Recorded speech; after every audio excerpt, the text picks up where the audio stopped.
looked at adding feeds, which brings a whole bunch of data into the platform without you having to type all of it.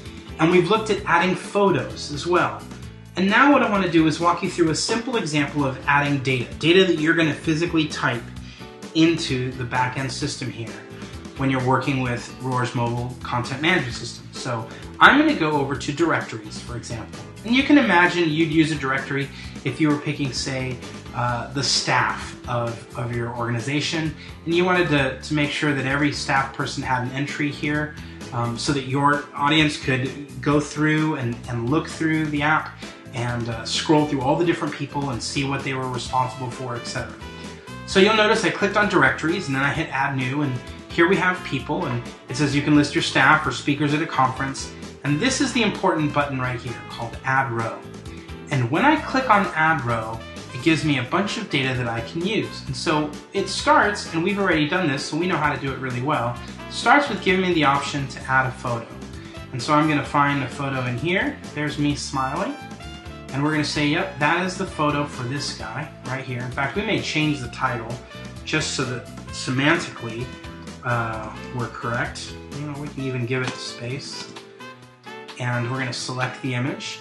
When we do that, we'll come over here and we'll put, again, my name is Chris Sama and I work with the Roar staff here. And I'm the head geek, so let's put that there.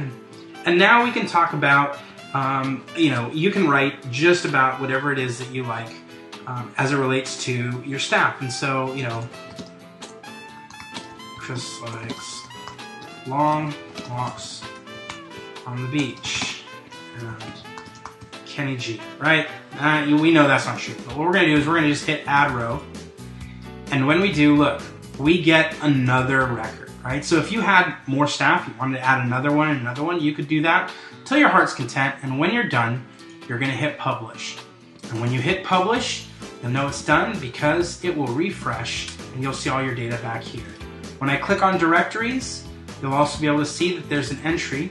Oh, I forgot to title it, so let's go back and show you how we title it.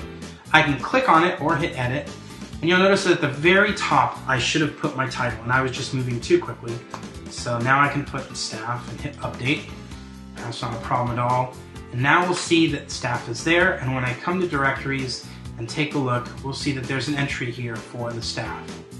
Now, of course, since I don't like long walks on the beach or Kenny G, and I'm not on staff anywhere here, I'm going to trash it. But you know exactly now how to add content to the back-end system.